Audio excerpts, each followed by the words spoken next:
Là các bạn nhìn này, hôm nay thì chúng ta sẽ vẫn đi tiếp trong cái phần đó là chỉnh sáng tối cho một tấm ảnh.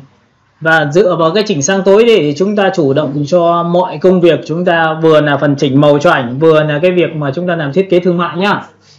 Thì trước khi vào điều đấy thì chúng ta sẽ ấn vào Ctrl O. Thầy sẽ có một cái bài cho các bạn xem. Ví dụ chúng ta chọn vào thư viện ảnh. Ở đây nó có thư viện số 1, thư viện số 2. Tôi sẽ chọn vào ảnh đồ họa, quên mất chúng ta sẽ có một cái ảnh đồ họa phía trên.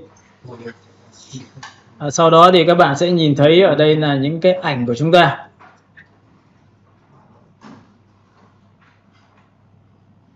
Đấy, các bạn sẽ nhìn thấy đây là một cái ảnh mờ, và tôi nhắc lại cho các bạn xem, các bạn có nhìn thấy không ạ? Ảnh chúng ta sẽ bị mờ tịt như này. Làm cách nào để chúng ta cân bằng lại được nó thì giống như hôm trước thầy vừa chia sẻ lại cho các bạn, đó là chúng ta sẽ chọn vào Ctrl L nhá. Trong phần này thì các bạn sẽ nhìn thấy là cái tiêu chí của chúng ta đang là thiếu gì, sáng và thiếu đậm của chúng ta rất là dễ dàng. Đây thiếu đậm này, thiếu sáng này, thì chúng ta cứ chỉnh theo từng kênh màu thôi. Ví dụ sổ xuống chúng ta chọn vào kênh red, cầm máy kéo vào đây, cầm máy kéo vào đây. Tiếp theo chúng ta sổ xuống, chúng ta chọn thứ hai green thì chúng ta cầm và chúng ta kéo vào đây, và chúng ta kéo vào đây. Và cuối cùng thì chúng ta sổ xuống, chúng ta chọn vào cái thứ ba nữa của chúng ta kéo vào đây, và chúng ta kéo vào đây. Thì lúc này chúng ta sẽ nhìn thấy ảnh trước sau của chúng ta. Đó, thế thôi. Có nghĩa là chúng ta đã làm ra một cái giá trị là chúng ta chỉnh sắc nét cho tấm ảnh được, rất là đơn giản. Còn cái cách thứ hai nữa là gì ạ? Từ một cái phiên bản mà khi mà chúng ta chỉnh thì chúng ta có thể phủ cho nó. Ví dụ coi như là đây là cái phần này chỉnh xong, chúng ta chuyển sang cái phần thứ hai.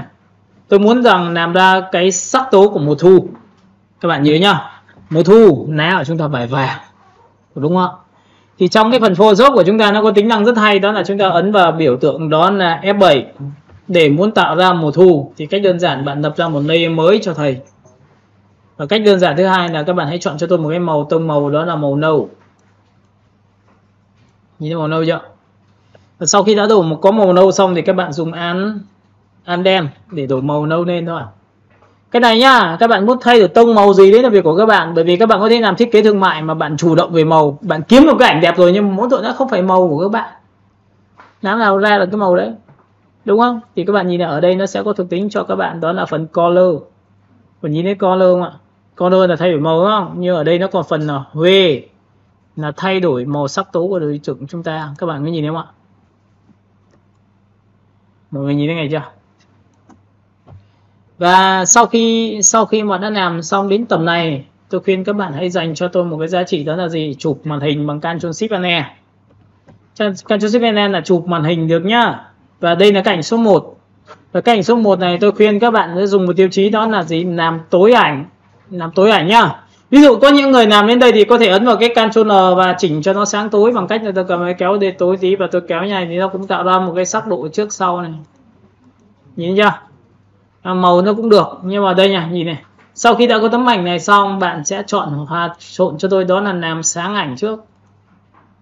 Nhìn sáng ảnh không? Sau đó bạn hãy Ctrl G là một lớp thứ hai cho các bạn, thì lúc này chúng ta sẽ làm hòa trộn, làm tối ảnh. Và sau khi đã có hai cái tiêu chí này xong thì chúng ta sẽ chọn vào phương thức, đó là 50% fill, và cái này cũng là 50% fill. Thì lúc này cái giá trị về khối của tấm ảnh nó sẽ tốt hơn hẳn. Các bạn nhìn thấy không? Và tại sao tôi lại chọn màu nâu? Lý do màu nâu nó sẽ ảnh hưởng đến da, mà da của chúng ta là sắc tố màu nâu mà, nên nó không thay đổi nhiều, nhưng nó lại thay đổi được lá cây cho các bạn, có đúng không? Các bạn đồng ý tôi điều đó không ạ? Còn bây giờ sau này bạn muốn là thay đổi màu nào, đấy là việc của chúng ta mà nhá. Tiếp theo, ví dụ giống như này này em, Ctrl O. Ví dụ cái này là các bạn chỉnh nha, Ctrl N này, đúng không?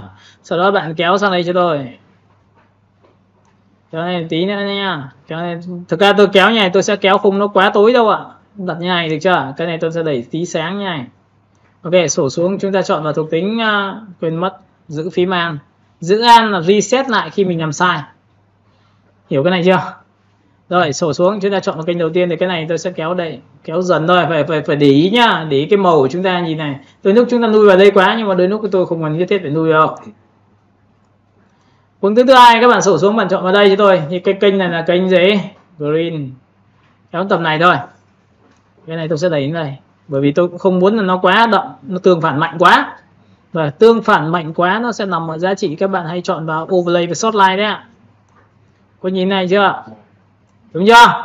Nhìn nó không bị gắt quá. Hiểu cái phần contrast của chúng ta nó vừa phải chưa? Và sau khi làm xong các bạn có đồng ý với tôi ở đây nhá. Các bạn đã học qua thuộc tính. Một thuộc tính đầu tiên là chúng ta sẽ làm ra một cái màu, nhưng còn thuộc tính rất là quan trọng đó là gì? Gradient. Nhưng trong phần gradient có phần quan trọng hơn, đó là gradient map. Nhớ nhá. Cái gradient map này nó hay ở chỗ là nó sẽ tích hợp màu đậm của gradient và màu đậm của sắc tố tấm ảnh. Màu sáng sẽ áp dụng vào màu sáng của tấm ảnh và màu ghi sẽ áp dụng vào màu ghi của tấm ảnh. Có nghĩa là các bạn có nhìn thấy tấm ảnh của tôi là chỗ này là đậm không ạ? Những chỗ cỏ kia này là đậm này, nhìn chưa? Chỗ này có thể là ghi này và chỗ này là sáng này. Vậy thì để muốn hòa trộn thì người ta dùng phương pháp như sau. Nhìn nhé, gradient map. Và trong phần gradient map thì các bạn có thấy là ở đây nó có một cái hình cho các bạn, đó là gì? Một, nhìn thấy chưa?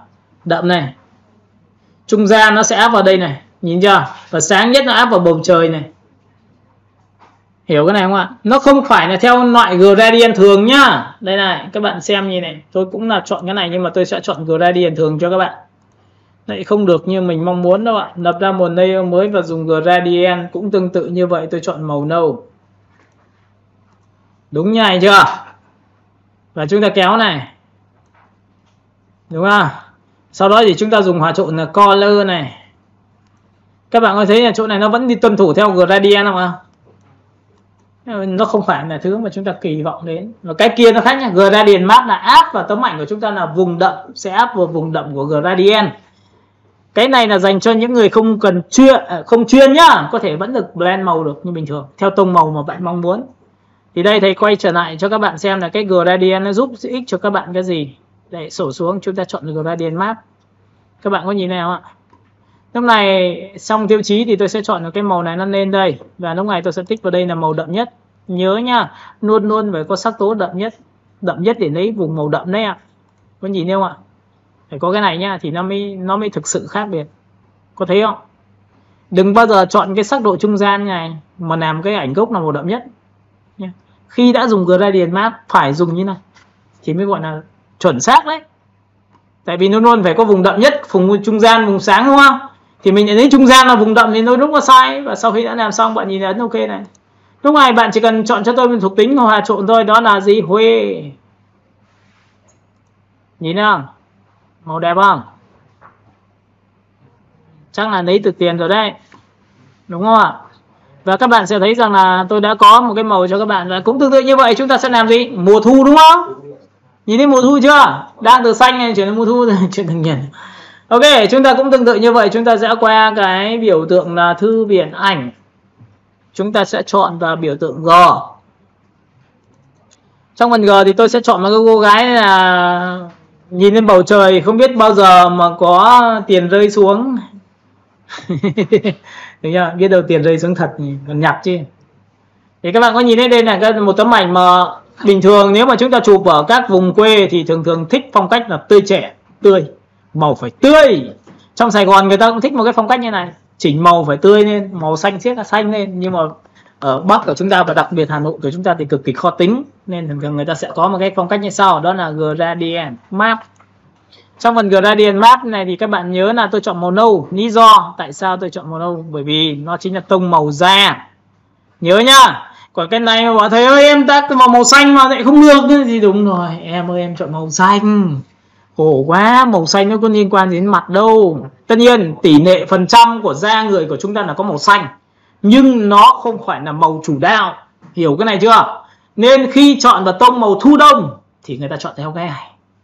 Và nhớ một điều rằng là tôi chỉ cần chọn vào đây thôi, nhìn thấy chưa? Và tôi chọn vào đây là màu đậm hơn. Thấy nhá, em có thấy là tự nhiên cái này có sắc độ không? Ok, và sau khi đã làm xong này thì các bạn chỉ cần sổ xuống, bạn chọn vào phần gì? Huê. Huê là cái gì còn chưa biết đúng không? Huê. Rồi, sau khi đã làm xong này thì tôi khuyên các bạn hãy tạo ra một sự sắc nét cho tấm ảnh bằng cách như sau. Một, chụp màn hình bằng Ctrl Shift và E. Và theo thông lệ bình thường thì chúng ta hay chọn một cái tiêu chí, đó là sổ xuống và chọn vào overlay. Overlay đúng không? Em có thấy là trước sau này có thấy bị cháy không? Và cái sự cháy đấy nó tùy thuộc vào thẩm mỹ của mắt của chúng ta chọn vào short line có thấy nhẹ nhàng không? Thì thực ra nó là chính là pin mà giảm đi thôi mà. Em thích dùng kiểu nào dùng nó chẳng có nào cấp độ nhẹ hơn, nhưng bình thường để muốn tạo khối mà tốt nhất cho một tấm ảnh thì tôi khuyên các bạn hãy dùng theo chiêu thức này. Đây là chiêu thức của người nước ngoài người ta hay dùng. Tiếp theo nhá, nhìn này. Bỏ cái này đi, bắt đầu chụp này, chụp màn hình bằng Canon Sip-Ane. Biết chụp màn hình Canon Sip-Ane chưa? Còn nhiều bạn dùng máy mát, trong đây nếu lớp chúng ta ai dùng máy mát hãy lập ra một layer mới cho tôi. Nhìn chưa? Chúng ta chọn vào Image, chúng ta chọn vào Apply Image thì cũng giống như chụp màn hình nha em. Ấn OK nhá. Giống nhau trước sau. Hiểu cái này chưa? Và sau khi đã có cái này xong, tôi khuyên các bạn đầu tiên là hãy hòa trộn làm gì? Sáng ảnh. Làm sáng ảnh thì màu gì sẽ bị triệt tiêu ạ? Màu gì sẽ bị triệt tiêu? Cái này muốn làm được hiệu ứng mà muốn kiểm soát được toàn bộ tất cả ảnh sau này làm hiệu ứng cực kỳ khoai thì phải biết cái này. Nó là tiền thân cho việc sau này em làm hiệu ứng rồi. Hòa trộn làm sáng ảnh thì màu tối sẽ bị mật. Vậy màu tối của chúng ta là cái gì? Thì bây giờ chúng ta quay trở về ban đầu đã, chúng ta xem nhá. Em có thấy ở đây màu tối chúng ta là cái gì ạ? Trên tóc, trên những cái chỗ chấm đậm trên cái tấm ảnh của chúng ta sẽ biến mất. Và cái màu sáng này nó sẽ sáng hơn. Lý do ở đây nó có hai cấp độ cho các bạn. Ví dụ trong phần khu sáng nó có phần lighten nữa mà. Lighten chưa? Lighten là lọc 100% tối và sáng giữ nguyên. Trên giữ này sáng, vậy thì có phải hai cái ảnh trùng nhau không? Nên các bạn thấy rằng là khi tôi làm cái điều này tôi dịch chuyển ra thì các bạn có nhìn thấy không ạ? Nó đúng bằng màu của nhau chưa? Nên nó không hiện tượng gì xảy ra cả, nhau kể cả Z. Nhưng cái giá trị số 2 các bạn chọn về đây thì câu chuyện làm sao? Lọc 100% là tối, nhưng cái vùng sáng này cộng với cái lớp ảnh phía dưới làm cho nó sáng lên. Hiểu cái này chưa? Nên di qua này, các bạn có nhìn những chỗ này nó sáng hơn không? Hiểu cái này chưa? Cộng với lớp ảnh dưới làm cho sáng hơn. Đấy là lý do tại sao mà nó khác nhau chỗ đấy đấy. Một cái thằng này rất là cực đoan, có nghĩa là gì? Khi là chọn là lọc thôi, chứ còn không có hòa trộn thằng dưới cả, thì nó chỉ được như này thôi. Các bạn hiểu cái này chưa? Ok, tiếp theo này, tôi sẽ chọn vào đây. Sau khi vậy thì lúc này chúng ta thường để muốn làm cho da sáng thì người ta hay dùng cái này. Và lúc này sau khi làm xong thì chúng ta ấn vào Ctrl G lần thứ hai thì có phải sáng hơn nữa không ạ? Chúng ta sẽ có một lệnh tiếp theo đó là làm tối. Khu vực làm tối thì màu sáng sẽ bị triệt tiêu đúng không? Vậy thì có phải vô hình dung nếu mà bạn trộn hai cái giá trị lại với nhau thì có phải bạn tạo ra một là sắc độ trong vùng tối, hai là sắc độ trong vùng sáng không? Đúng không? Vậy thì các bạn tạo ra một giá trị tương phản, nhưng hai cái này trộn với nhau tạo ra một tấm ảnh của chúng ta đầy đủ khối. Nó sẽ đẹp hơn so với phiên bản là em dùng cái gì? Overlay. Overlay thì nó sẽ tăng sáng khu vực sáng lên và tối tăng tối khu vực tối lên. Chính vì vậy mà hình ảnh chúng ta hay bị chói sáng quá. Các bạn nhìn này, chọn vào multi này. Nhìn chưa? Nhìn thấy màu chưa? Và cái này chỉ cần điều chỉnh thêm một tí thôi, đó là pin. Các bạn chỉ cần giảm xuống một tẹo như này này. Cái này giảm xuống một tẹo như này này là ngon lắm rồi. Thấy không? Cùng làm cái này nha, nhưng khác nhau này. Nhìn này, tôi tắt hai cái mắt này đi cho các bạn xem. Nhìn thấy chưa? Sắc độ làm sao bằng cái này được. Nên là khi thiết kế về chỉnh màu người ta ăn nhau về mặt sắc độ. Rồi tôi lại ví dụ cho bạn xem nhé. Tôi lại tắt mắt này đi được chưa? Tôi chụp màn hình cho bạn xem nhá. Nào, Ctrl Shift bạn này. Các bạn có đồng ý với tôi vừa chúng ta học về overlay đúng không? Các bạn nhìn thấy chưa? Có bị chóe không? Nên thường khi người ta chỉnh màu cho ảnh ấy thì đây không phải là phương pháp tối ưu đâu nha. Các bạn nhìn vào đây cho tôi. Vậy thì lúc này tôi bỏ cái này đi, tôi cầm hai cái này lên, các bạn nhìn nhá. Màu dễ chịu không? Hiểu cái này chưa đã? Ok, tiếp theo. Và trong cái giá trị đấy thì người ta còn có cái giá trị nữa là các bạn có thể làm ảnh hai màu. Để muốn làm ảnh được hai màu thì chúng ta phải hiểu tông màu là gì. Ở đây chúng ta chỉ có 3 kênh màu thôi, RGB. Thì chúng ta sẽ có Windows và chúng ta chọn vào kênh màu như sau. Nhìn thấy kênh màu chưa? Có nhiều người bảo là kênh màu này là kênh màu red. Ok, đúng. Kênh màu này là kênh màu green và kênh màu này là kênh màu blue. Nhìn thấy không ạ? Và nhìn như là thấy em thấy đen trắng mà đâu phải là màu red, màu green, blue đâu. Thì các bạn sẽ chọn cho tôi đó là giá trị file nhá. Chúng ta chọn vào đây và chúng ta chọn vào Ctrl K. Nhìn Ctrl K ạ. Thực ra thầy bật cái này để cho các bạn nhìn thôi, chứ thực ra là thầy làm thầy sẽ làm một phát được ngay thôi. Nhìn thấy chưa? Trong đây các bạn sẽ nhìn thấy cho tôi cái phần interface này, nhìn thấy không ạ? Interface nhá, nhìn thấy chưa? Làm lại, chơi cho máu. Chọn vào đây, có nhìn thấy cái này không ạ? Ctrl K là tổng, còn cái này là từng phần trong Ctrl K. Hiểu cái này không ạ? Và sau khi mà các bạn chọn vào đây, các bạn sẽ nhìn thấy một cái là show kênh màu lên. Thì bạn chỉ cần tích một phát vào đây thôi, thì ngay lập tức chúng ta sẽ hiển thị ở dưới dạng gì? Có nhìn thấy xanh, đỏ, vàng không ạ? Nhìn thấy xanh chưa? Đỏ, xanh lá cây và xanh dương. Thì đây là kênh màu đấy ạ. Hiểu cái này chưa đã? Sâu ra rồi, nhìn bây giờ nhìn dễ không ạ? Đây là kênh màu đỏ này, kênh màu xanh lá cây này, kênh màu thứ ba là kênh màu blue này. Để muốn làm ra một tấm ảnh như trên, người ta phải cộng 3 cái màu dưới với nhau. Các bạn có hiểu đoạn này chưa? Đây để cho các bạn biết nhìn thôi ạ. Và cái này nó liên quan đến một cái thứ rất là quan trọng, đó là liên quan đến việc chỉnh màu. Tại sao chúng ta kéo nó lại xanh, tại sao kéo nó lại là đỏ, tại sao kéo nó lại là màu vàng, tại sao kéo nó lại là màu tím hồng. Đấy, có nghĩa là chúng ta phải hiểu cặn kẽ như này thì sau này ảnh vào tay chúng ta thì chúng ta biết múa là như nào chả được, đúng không em? Và mỗi người có một cái gu nhất định rồi. Thầy cũng lại nói lại một cái quan điểm là tôi sẽ không bắt bạn theo gu của tôi. Nhưng các bạn nhìn này, nếu tôi chọn một cái phương pháp là gì? Tôi trộn cái màu gì? Màu xanh lá cây. Tôi trộn một phát vào xanh dương thì có phải màu xanh lá cây vẫn giữ nguyên, nhưng màu xanh dương cộng thêm cái màu gì? Màu xanh này không ạ? Màu xanh lá cây cộng thêm này không phải trở thành màu xanh ngọc bích. Nó chính là cái này. Đây ạ, thích đúp rồi nhá. Các bạn có thấy nhìn cái khu vực xanh, đây là xanh dương không? Và đây là xanh lá cây không? Vậy tôi chọn hai cái này ra thì có phải ra màu giữa này không? Là cái này không? Đấy, nhìn thực tế luôn chứ không phải là theo kiểu ôi tại sao này nó ra cái màu khác thế mà em cũng không hiểu đoạn đấy. Ok, tôi giải thích cho bạn rồi đấy. Và bắt đầu sau khi giải thích xong thì bắt đầu chúng ta trộn thôi. Nhìn nhá, nhìn này. Để muốn trộn từ kênh màu với nhau, đây cũng là một trò rất hay này. Ctrl A biết không? Ctrl A biết rồi. Ctrl C là biết rồi. Là copy đúng không? Và sang bên phải kênh màu thứ hai và paste vào được không ạ? Có nghĩa là cầm cái màu kia đổ vào màu này đấy ạ. Ctrl V. Nhìn Ctrl V chưa? Và sau đó thì chúng ta sẽ xem thành quả thôi. Đấy, kết quả của việc vừa rồi chúng ta làm đây. Đây là một trong những kênh mà cách đây khoảng 1-2 năm người ta rất là hot hòn. Chụp lúc nào bầu trời cũng xanh biếc. Đấy, kiểu như này. Và tất nhiên sau khi làm thế này thì tôi khuyên các bạn hãy làm một cái thứ cho nó đó là gì? Đó là Ctrl G là một lớp. Hòa trộn đầu tiên là làm sáng ảnh. Ctrl G là một lớp. Chúng ta hòa trộn làm gì? Tối ảnh.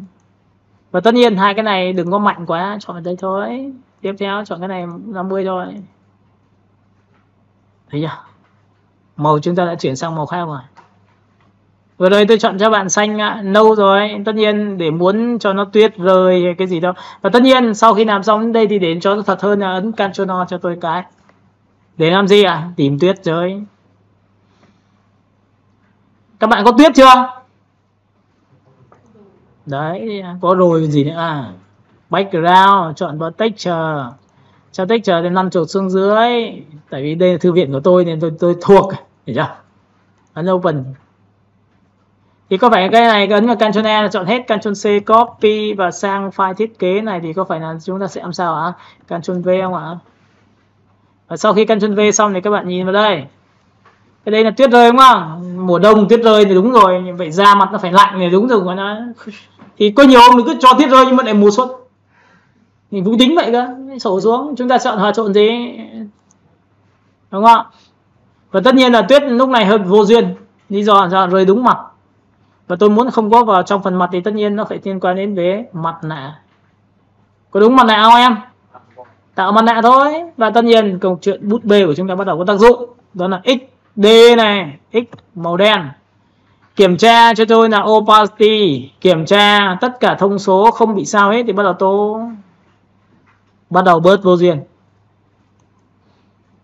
Như này nên mấy cái Sapa Sa Viếc hôm nay không có Tuyết thì cho Tuyết vào, về nhà chủ bảo ui sao mày đi hôm đấy lại có Tuyết ấy, tự tạo, đúng không ạ? Và tất nhiên là trong quy trình khi mà mình sau này mình chủ động rồi thì mình có thể làm Tuyết được bằng cách là chúng ta tạo ra một layer mới. Và tất nhiên là bút bê của chúng ta có, bút bê nó sẽ phải là bút gì, nhớ nhá, trong Photoshop của chúng ta cái đầu bút của chúng ta tôi rất là hạn chế khi để như này. Các bạn có nhìn thấy hạn chế để như này không? Tôi hay để những dạng như sau, đó là tôi chọn vào bút tip và bỏ hai thuộc tính này đi. Nhìn nhá, nhìn khó nhìn đó, nhìn này, đấy, nhìn chưa? Và tiếp theo nữa thì các bạn lưu ý cho tôi là gì? Chúng ta sẽ lót cái đầu bút vào. Ví dụ chúng ta có thư viện bút mà bút của ai hay ấy, lót vào xin, đúng không? Chúng ta sẽ chọn vào đây và chúng ta chọn vào biểu tượng là import. Hồi xưa từ CC 2017 thì người ta gọi là gì? Lót bút. Còn bây giờ là import vào. Được chưa?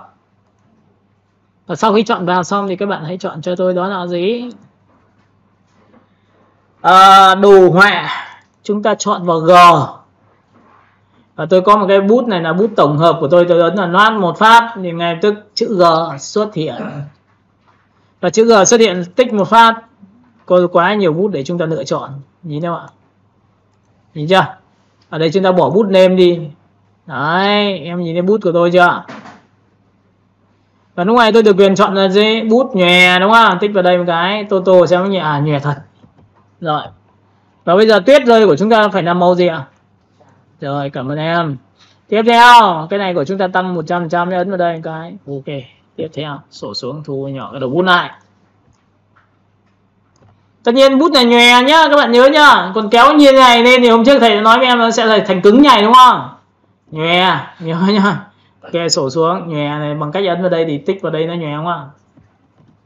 Rồi, sau khi đã có được điều đấy thì chúng ta chỉ cần ấn là F5 để điều chỉnh đầu bút. Và chắc chắn dân designer chúng ta phải kiểm soát được cái vấn đề cài đặt đầu bút như thế nào.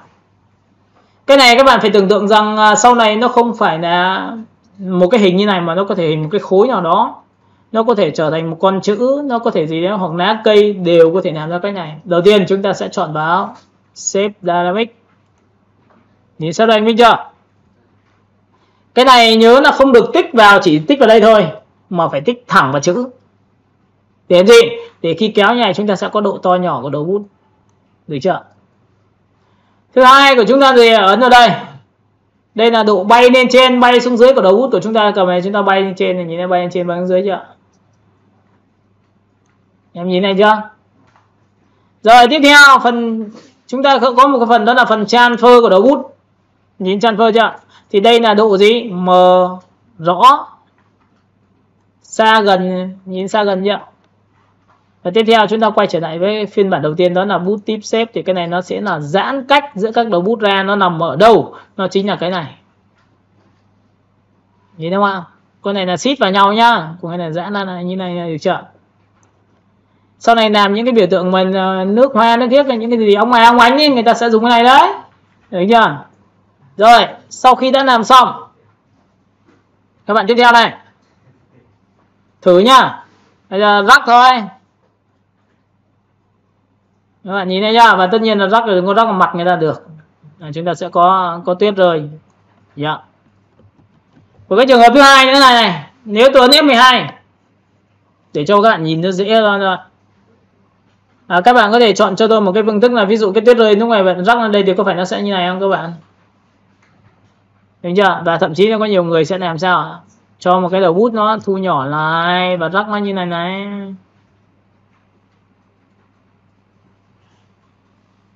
Còn được không ạ? Và đầu bút của chúng ta có thể nhỏ lại nữa để làm gì, để rắc vào bên trong được như này không ạ? Đúng chưa? Và thậm chí là có nhiều người này viết nhau đấy ạ. Ví dụ như là chúng ta sẽ viết chữ được không ạ? Mùng 8 tháng 3 được không ạ?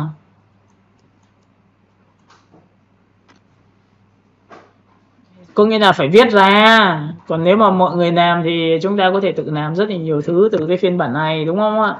Thì vừa rồi thì các bạn sẽ nhìn thấy cái kênh màu của chúng ta đó là kênh màu trộn với nhau. Nhưng kênh màu đấy nó còn một loại nữa, đó là dùng công cụ đó là màu nap color.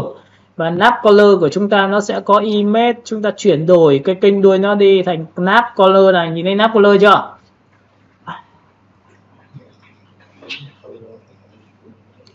Đây là kênh có 2 màu thôi. Và màu này nó sẽ tạo ra cái màu nó đẹp hơn hẳn cho các bạn. Nhìn tích vào đây cho tôi. Nhìn chưa? Nhớ nhá. Đang từ RGB đúng không? Thay đổi đuôi này. Và sau khi thay đổi đuôi xong thì bây giờ chúng ta làm thế nào? Chúng ta lại chọn vào kênh màu. Thì các bạn có nhìn thấy chữ A, kênh B không? Và kênh thứ 3 là kênh đen trắng. A là kênh màu như này. Nó chỉ có 2 kênh thôi. Và lúc này chúng ta chọn là kênh Ctrl A, Ctrl C, Ctrl C, sau đó để sang kênh B là Ctrl V vào đây. Thì các bạn sẽ nhìn thấy cái màu của tôi cũng được như này. Nhưng các bạn có thấy độ tươi cao hơn không ạ? Các bạn sẽ nhìn thấy màu tươi hơn hẳn luôn nhá. Chỉ có kênh A, kênh B. Đặc biệt những cái đồng chí nào mà cứ đứng ở chỗ này như này này, F12 nhìn thấy chưa? Này, nhìn này. Chúng ta sẽ chọn vào câu chuyện của chúng ta là cô gái. Đây. Để cho các bạn xem nhé, là màu nó sẽ rất là đẹp nếu chúng ta chuyển sang cái kênh công cụ này. Image mode nap color. Sau khi nap color chọn vào kênh A, Ctrl A chọn hết, Ctrl C copy và sang kênh B. Nó chỉ có 2 kênh thôi mà. Và chúng ta ấn vào Ctrl V như này. Và sau khi kiểm tra xong thì các bạn sẽ nhìn thấy màu chưa? Màu này khác nhá. Nhìn thấy cái màu này chưa? Nhớ nhá. Ctrl Z này. Nhìn này, tôi sẽ đây là RGB đúng không? Chúng ta chọn cái này, Ctrl A, Ctrl C, xong rồi sang bên này Ctrl V đúng không? Bạn sẽ nhìn thấy màu này. Màu cái tươi hơn, xịn hơn đúng không? Màu xanh nó sẽ tươi hơn rất nhiều luôn nhá. Đấy, trắng hơn. Và tất nhiên là mình sẽ làm thế nào cho nó đẹp thôi. Ok, vậy tôi sẽ chọn cho các bạn xem. Ctrl Z này. Bình thường thì thầy sẽ chọn vào đổi kênh. Đầu tiên là bước 1 là mình sẽ đổi kênh qua mode và chọn vào kênh nap color. Thứ hai, bạn sẽ chọn vào kênh A cho tôi, đó là Ctrl A, Ctrl C là copy. Sau đó sang kênh B để paste vào Ctrl V. Sau đó mới chọn sang đây thì các bạn có nhìn thấy kênh này của tôi chưa? Sau khi chọn xong này thì ở đây người ta sẽ có một cái phạm trù như sau, đó là gì? Tôi sẽ quay trở về cái kênh màu và thực tế này, image lại đổi kênh trở về RGB để nó mang đầy đủ những tính chất về chỉnh màu, được chưa? Và tất nhiên sau khi chỉnh màu xong thì các bạn nhìn này, bắt đầu tôi sẽ chọn vào Ctrl N level đây ạ. Và sau khi chọn vào level xong thì bắt đầu chúng ta ngồi chúng ta chỉnh nhá. Ví dụ có những trường hợp mà người ta không cần chỉnh cái gì khác, giống như vừa rồi tôi vừa nói cho bạn, đó là tôi sổ xuống, tôi chọn vào multi là làm đậm màu đúng không em? Hoặc là các bạn sẽ làm sáng màu như này đúng không? Đúng chưa?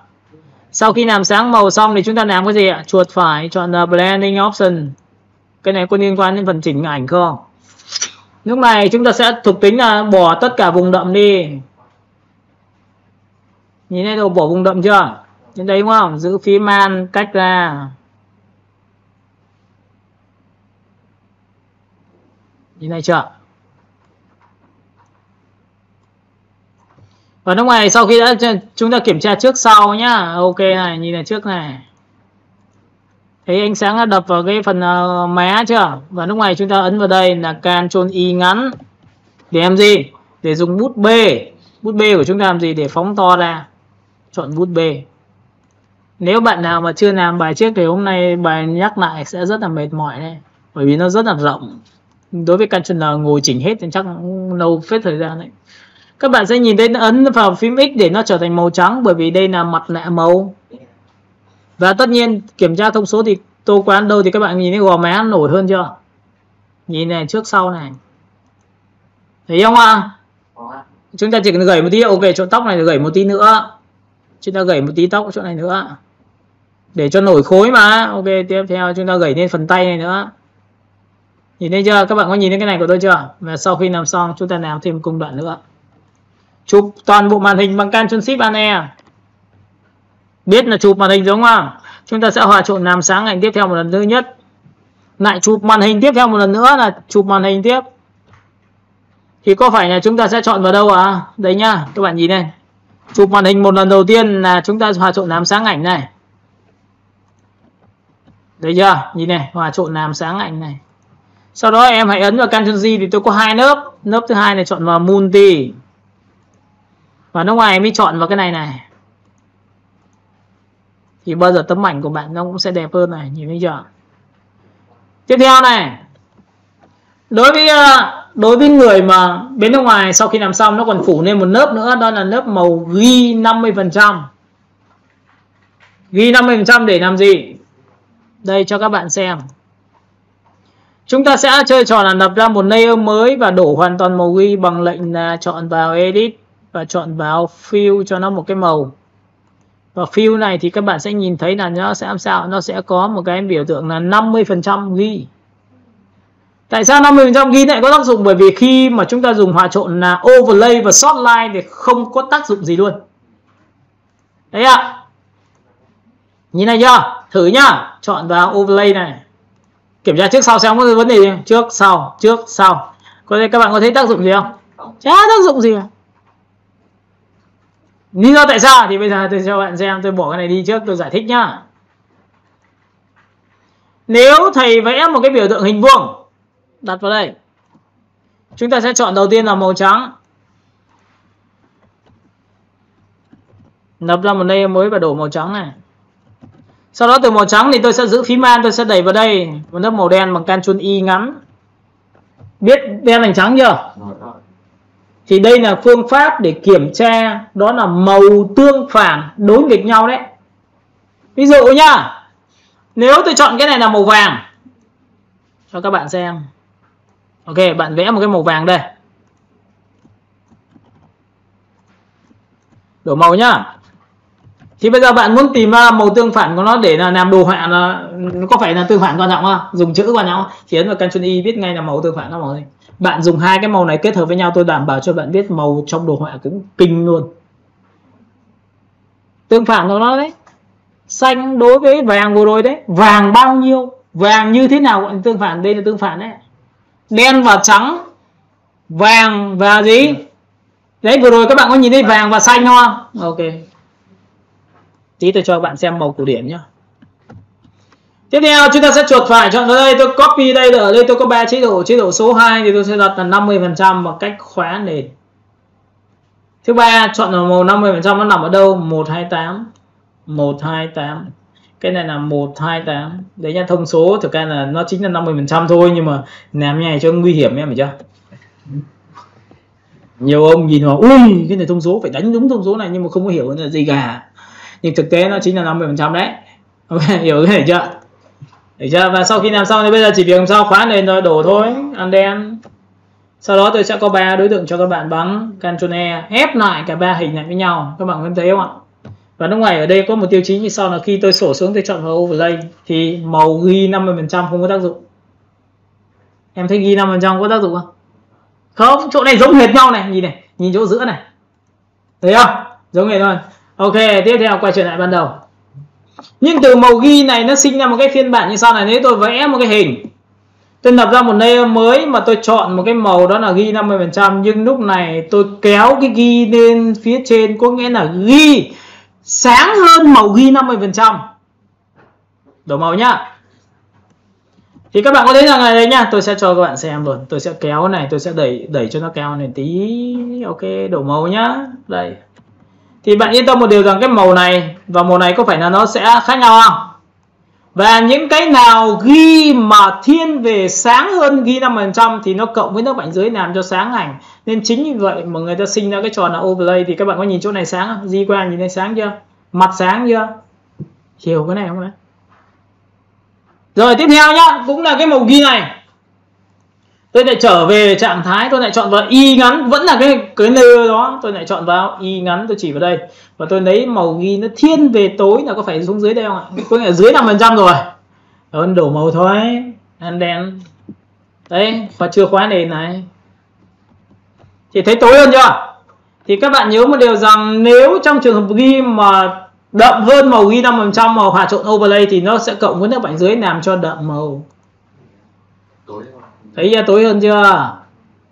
Nên cùng là một màu ghi, nhưng mà các bạn có thấy là người ta chia ra ghi, tại sao ghi 5% lại quan trọng nhé, đúng chưa? Vậy tôi hỏi bạn nhá, bây giờ tiếp theo tôi sẽ chọn cho các bạn xem. Bây giờ ví dụ đây là cái tấm ảnh của tôi, nếu tôi nhân bản tấm ảnh này làm 2 được không ạ? Chụp màn hình bằng Ctrl Shift E. Tôi ấn vào Ctrl Shift U nhá, Ctrl Shift U là trở về đen trắng. Thì các bạn có đồng ý với tôi là cái phần mặt đấy là ghi sáng ghi tối ạ? Các bạn có nhìn cái màu này và màu này thì màu nào nó sáng hơn ạ? Ghi sáng. Ok, ghi sáng thì có phải là khi hòa trộn nó sẽ làm sao ạ? Làm cho sáng ảnh đúng không? Đúng chưa? Vậy thì chúng ta mới hiểu tại sao người ta gọi là chế độ overlay và shortline, hoặc là cái khung này thì gọi là chế độ nọc ghi, chứ không phải là chế độ làm tương phản đâu. Nọc ghi đấy. Và tùy thuộc cái màu ghi của các bạn là ghi của chúng ta là bao nhiêu %. Hiểu cái này chưa? Nên overlay đấy. Nó chia ra 4 khung cơ mà. Ok. Và sau khi đã làm xong cái điều này thì bây giờ thầy sẽ quay trở lại để xóa cái này đi được không ạ? Đấy ạ. Vậy trong trường hợp này tôi sẽ có một cái biểu tượng màu ghi là gì? Như tôi đã nói đó là gì? Tôi lập ra một layer mới và tôi đổ hoàn toàn là màu ghi 128. Cái này là 128. Và cái này là 128 được không ạ? Và tất nhiên là đổ màu. Và bây giờ thì dùng hòa trộn được không ạ? Trước sau nhá. Thấy chưa? Và bây giờ người ta sẽ dùng với tiêu chí của gì? Sau khi phủ lên thì nhấn nhé này. Nhấn nhé cho tấm ảnh này. Người ta dùng công cụ như sau. Ở đây có công cụ đó là dog và burn. Dog là làm sáng ảnh và burn thì làm tối ảnh. Cái này tô vào đâu thì sẽ làm cho đối tượng sáng ở chỗ đấy. Lý do phóng to lên này, nhìn thấy chưa? Ví dụ nha, tôi phóng to cái này được chưa? Đây là công cụ gì? Làm sáng. Thì tô vào đâu thì các bạn có thấy màu ghi tôi thay đổi không ạ? Màu ghi tôi tô như này thì có phải cái màu ghi tôi tự nhiên sáng lên chưa? Vậy thì nếu mà tôi dùng hòa trộn overlay thì có phải tôi tô vào chỗ nào thì cái tấm ảnh chỗ đấy phải sáng lên không ạ? Đúng chưa? Rồi, nhưng ngược lại là ở đây tôi có một cái gì? Burn đúng không? Tô vào chỗ nào thì nó sẽ làm sao? Nó sẽ làm tối ảnh. Thì có phải cái ghi này nó phải là ghi dưới 50% không? Nên người ta gọi là nhấn sáng tối bằng tay đấy. Cái này chạy bằng cơm nhá. Hiểu cái này chưa? Nên là biết tại sao mà tại sao dùng chế độ hòa trộn đó là phải shortline và overlay chưa? Thì bây giờ tôi lại Ctrl Z lại cho các bạn xem để làm gì? Vì lúc này sau khi đã có rồi overlay đúng không? Nhìn này, tô màu sáng. Đúng không? Mặt này, tô vào đây này, nhìn này. Có phải là cái cỏ này sáng lên không? Đấy, sáng lên, chiếu vào đỉnh đầu mà. Được chưa? Có sáng này, trước sau này. Thấy sáng chưa? Nhưng chỗ này tôi muốn dìm tối đúng không? Vậy thì người ta mới tạo ra một tấm ảnh cho chiều sâu là chỗ này này, nhìn này. Nhìn thấy chưa? Chỗ này tôi tô như này có chết ai đâu. Nhìn thấy không? Nhìn thấy chưa? Ok, thậm chí là nhìn này. Đây tôi còn tô được cả cái thềm này tối để làm sao tôi nhấn mạnh cô gái vào chứ. Các bạn hiểu cái này của tôi chưa? Trước sau. Đấy. Hiểu sáng tối chưa? Sáng tối đâu không phải là Ctrl N, Ctrl M nữa đâu, mà nó là có thể làm được như thế này. Ok, tiếp theo. Không biết là có dạy được hết cho các bạn không, nhưng mà tóm lại là tôi cứ dạy đã. Các bạn sẽ thấy là trong cái quy trình của chúng ta nó có một cái biểu tượng là sáng tối nó nằm ở đây.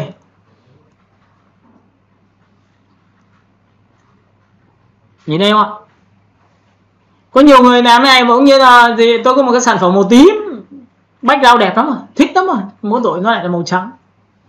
Thì làm bằng cách nào? Thì ở đây tôi sẽ cho các bạn xem là lập ra một layer mới và tôi sẽ đổ một cái màu đó là màu tím. Yêu màu tím, ghét sự thủy chung đấy. Thấy chưa? Đổ màu thôi. Và các bạn có đồng ý với tôi là để muốn tạo ra một background theo ý muốn, theo cùng tông màu và ăn xăm với cái màu mà của sản phẩm thì chúng ta phải chọn đúng màu nó, đúng không ạ? Thì bây giờ chúng ta chọn vào giá trị đó là color ra màu tím chưa? Nếu mà chọn Huê thì sao? Đấu giá, đúng không? Chọn vào color. Và sau khi chọn vào color xong này thì màu nó khá nó bị nhợt nhạt, thì người ta mới sinh ra cái trò đó là gì?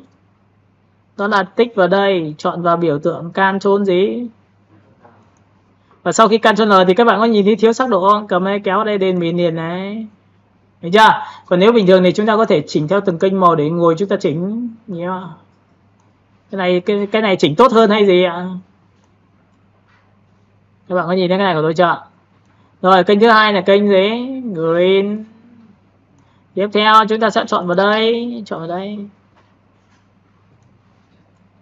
hiểu cái này chưa ạ? Ok.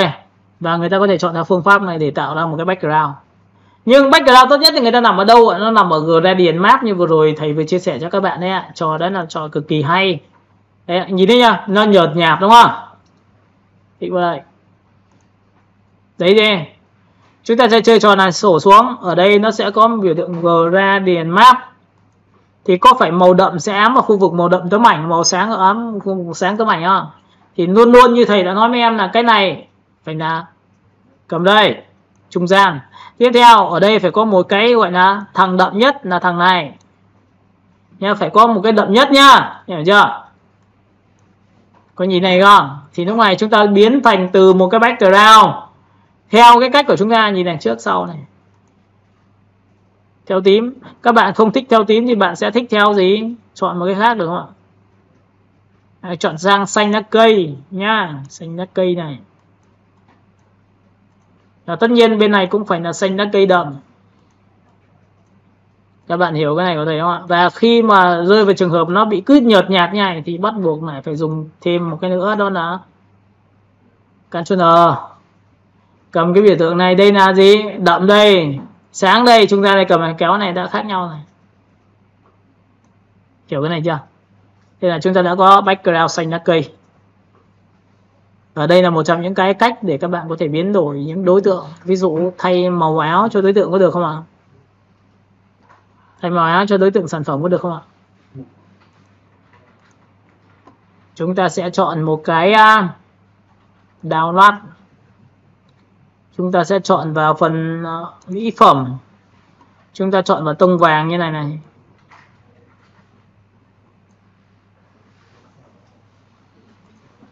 Nhìn nhá. Đây là một trò mà thường xuyên người ta hay sử dụng này, lập năm đây mới. Các bạn biết vừa rồi thầy đã nói bút bê cho các bạn rồi. Chúng ta hãy chọn một cái màu trắng. Đây, tích vào đây để xem thử nó màu trắng nhài được chưa? Hay là màu trắng đã cần phải rõ hơn như này. Nhìn nhá. Bắt đầu điều chỉnh này. F5 như thầy đã nói với các bạn là các bạn sẽ đẩy vào giá trị là gì? Bút của chúng ta đó là gì? Khoảng cách các đầu bút đây. Nhìn chưa? Ví dụ bạn tô như này thì nó sẽ là như này. Nhưng mà giãn ra phát thì nó trở thành dây chuyền ngay. Có đúng không ạ? Tiếp cấp độ thứ hai có gì? Chúng ta sẽ có một cái Shape Dynamic để kéo này để tạo ra độ to nhỏ cho nó. Thì có phải kéo này nó có to nhỏ không em? Thứ ba là gì? Chúng ta sẽ chọn vào đây để cho nó bay lên trên bay xuống dưới, thì cầm cái kéo đây nó sẽ có bay lên trên bay xuống dưới cho các bạn. Đúng chưa? Cấp độ thứ tư là gì? Chúng ta chọn vào transfer để cho làm gì? Chúng ta sẽ cầm đây thì nó sẽ có xa gần cho các bạn đây. Đúng chưa? Tôi hỏi bạn nhé, theo thông lệ làm sao để nó phát sáng giống như màu vàng màu viết? Có rất nhiều cô người mẫu là phát sáng rồi bay những hào quang đấy. Thì trong cái bảng của chúng ta nó có phần như sau, đó là chúng ta chuột phải vào layer nhá, nhìn này. Có nhìn đoạn này không ạ? Chúng ta muốn làm cho nó phát quang thì làm một cách nào? Thì chúng ta sẽ chuột phải chọn là blending option. Cái phần này các bạn sẽ bỏ cái phần transparency shape layer của tôi đi. Tại sao lại có phần này? Nghe đây tôi cho các bạn xem. Ctrl O. Chúng ta sẽ kéo một phát xuống dưới cùng, nó có thuộc tính là cái biểu tượng cái mây trời đây ạ. Còn nhớ cái này không ạ? Các bạn nhìn này chưa? Bình thường nếu chúng ta dùng Ctrl A, Ctrl C và đưa sang file thiết kế. Đấy này đúng không? Ctrl T và chúng ta sẽ phóng to như này đúng không?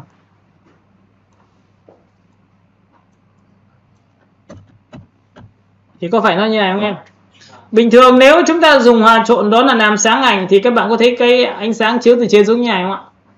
Nhưng nó bị đục màu và cái này đôi lúc không sử dụng được trong nền tảng bây giờ. Thì bây giờ khi mà chúng ta sổ xuống lần thứ hai thì nó sẽ có một cái chữ là color, những cái gì liên quan color thì màu sẽ trong hơn, nhìn chỗ này chứ. Đấy, tôi sẽ cầm tôi về tôi kéo xuống cho bạn này, cầm xuống dưới ánh sáng thì chỗ này nó thành những cái vệt, nhưng vệt màu nó trong hơn.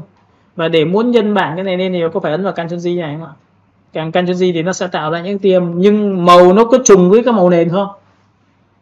Vậy chúng ta hãy làm những tia sáng nó chiếu như này. Cái này nó sẽ liên quan đến khi bạn nào xem những bộ phim vua chúa hồi xưa là cái gì đấy, nó có những cái xuyên qua đám mây có vị thần vị thiết cái thứ hay làm kiểu này. Rồi các bạn sẽ nhìn thấy những cái tia nắng này xuyên qua rừng cây. Nếu mà chúng ta chụp ảnh cưới ở rừng cây đấy, làm những cái tia nắng xuyên qua, nếu nó không có, vấn đề là sau này mình tự tạo được chứ không phải là đây là cái có sẵn, đúng không ạ? Và cái này các bạn sẽ nhìn thấy là ở đây cái thuộc tính color này nhá, nó có một cái giá trị như sau. Các bạn có thấy là đồng ý với tôi là ở đây nó sẽ phải là màu trên là sáng, màu dưới là màu đen không?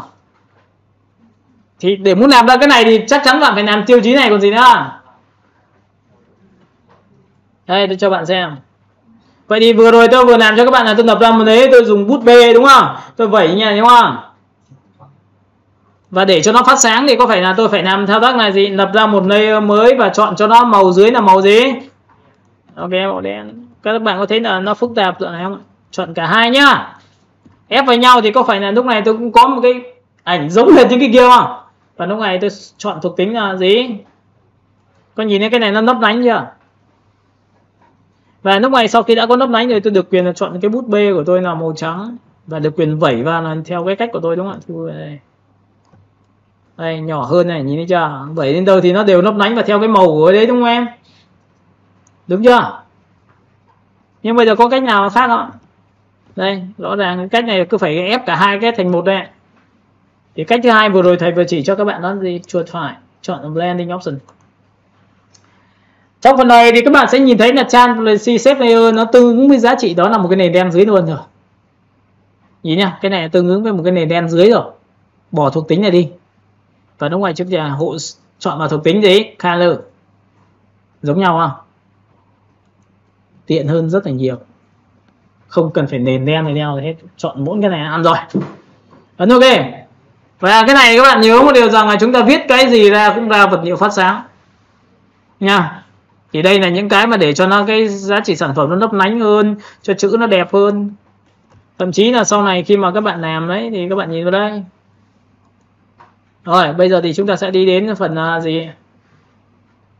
Nhìn vào biểu đồ history nhá, cách chỉnh màu này.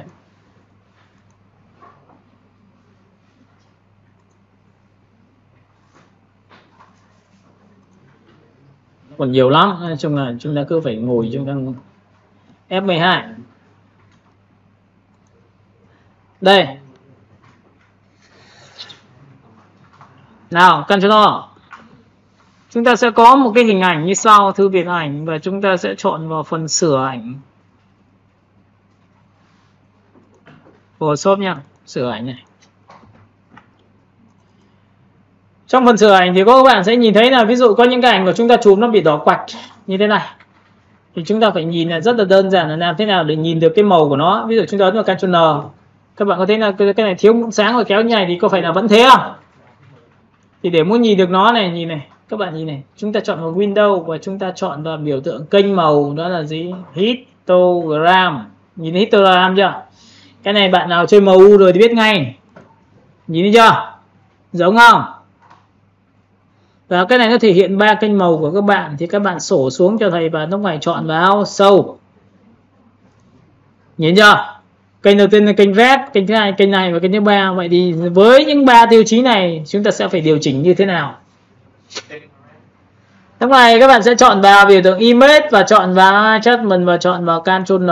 Thì lúc này chúng ta sổ xuống, các bạn có nhìn thấy cái biểu đồ này chính là cái thằng này không? Nhìn được luôn là mình điều chỉnh cái gì. Cái này các bạn sẽ kéo vào đây cho tôi, ngay tức chúng ta sẽ đưa về trạng thái ảnh này. Có nhìn thấy bớt màu thấy chưa? Các bạn hay chụp vào thành cái màu tôm luộc đấy, hay kiểu như này đấy thì phải chỉnh như này. Em có thấy ảnh chúng ta chụp có thể là bị nóng quá hoặc bị lạnh quá không? Thì phải biết chỉnh như sổ xuống, chúng ta chọn vào cái thứ hai, nhìn thấy không ạ? Cái này tôi kéo vào đây, tôi kéo vào đây. Thứ ba tôi sổ xuống, tôi chọn vào đây. Thì đây mới là ảnh thật. Các bạn hiểu cái này chưa? Ok. Thì cũng tương tự như vậy thì với cái ảnh số 2 của chúng ta là gì? Đây, Ctrl. Đây, cô gái của chúng ta đây, đỏ kinh khủng luôn. Đúng không? Chúng ta cũng tương tự như vậy, chúng ta chọn vào image và chọn vào đây và chúng ta chọn vào Ctrl L nhá. Nhìn này, sổ xuống, chọn vào thằng đầu tiên. Cái này có phải là đang gì? Được chưa? Tiếp theo chúng ta sẽ kênh thứ hai. Tiếp theo kênh thứ ba. Thì đây chính là ảnh của nó. Có nghĩa là chúng ta sẽ chỉnh hạn chế tất cả những cái tông màu nó quá nóng. Có nhiều người mà cái trông nó rực quá, ok bớt đi. Thì bớt bằng cách nào? Thì bây giờ chúng ta mới có một cái ví dụ như này cho các bạn. Đó là gì? Ctrl. Chúng ta sẽ có một cái biểu đồ cho các bạn về cái gì? Đây ạ. Và cái người học đầu tiên mà khi mà chúng ta học về chỉnh màu đó là chúng ta học vòng tròn ngoài. Đó là gì? Red đối nghịch với cyan. Đỏ giảm thì xanh tăng. Và ngược lại, xanh tăng thì đỏ giảm. Hiểu cái này không ạ? Xanh với vàng, xanh lá cây với magenta là màu tím hồng. Có nghĩa là nếu cái này giảm thì ông này tăng, và cái này tăng thì ông này giảm. Các bạn hiểu cái này chưa đã? Vậy thì với tiêu chí này người ta mới sinh ra cái trò người ta chọn như sau. Các bạn có thấy rằng là cái này cần phải giảm gì ạ? Tôi muốn giảm vàng được không ạ?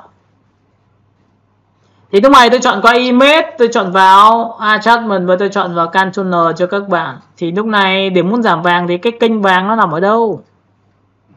Vàng có phải là kênh blue không em? Blue này đối nghịch với màu vàng còn gì nữa.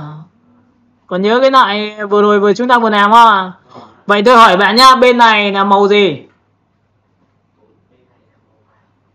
Bên này là màu xanh, còn bên này là màu vàng. Kéo từ đây về thì có nghĩa là gì? Vậy thì kéo này nhá, thử nhá, nhìn này, cầm này kéo đây. Các bạn có thấy là nhiều vàng không? Có nghĩa là ông này là ông xanh.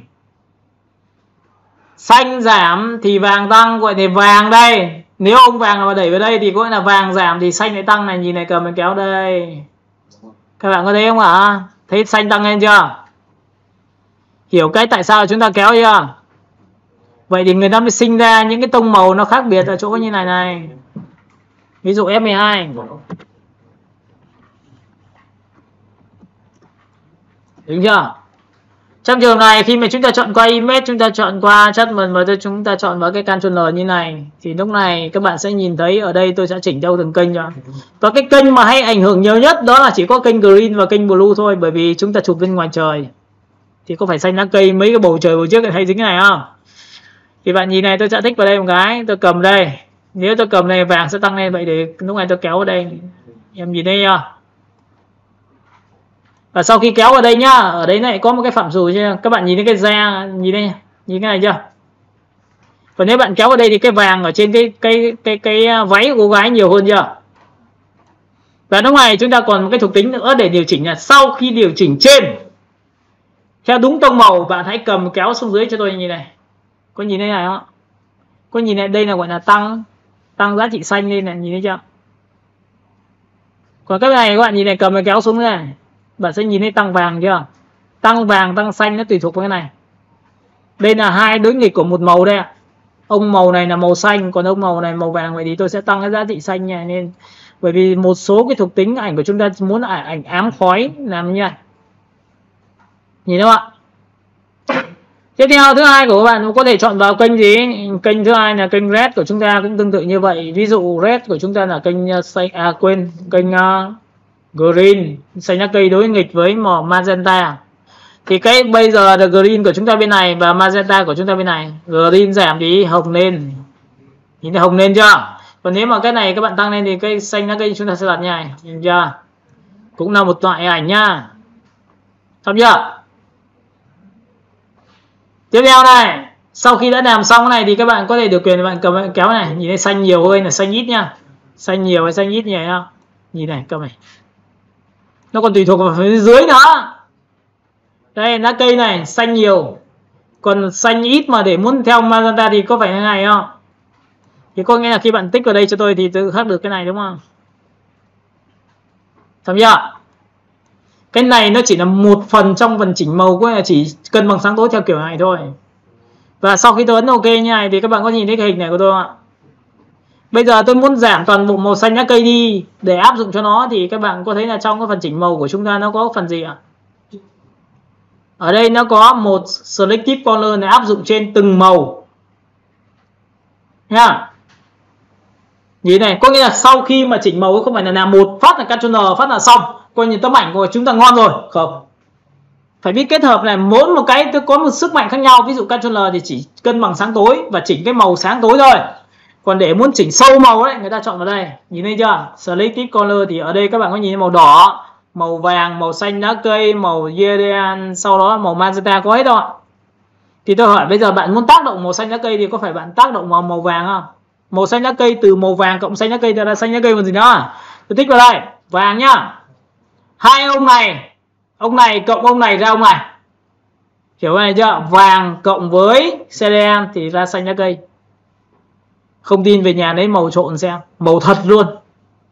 Thì các bạn nhìn là tôi chọn màu vàng. Bây giờ tôi hỏi bạn nhá, cái nào có màu vàng thì có phải lá cây không? Thì đây, lá cây đây thì có màu vàng không? Tôi giảm hết vàng đi thì sao? Thì ngay tức nó ảnh hưởng luôn này. Các bạn có nhìn thấy cái màu này của tôi chưa? Tự nhiên lá cây của chúng ta bớt màu vàng không? Có nhìn thấy bớt màu vàng không? Và có nhìn thấy nó giống màu của váy không?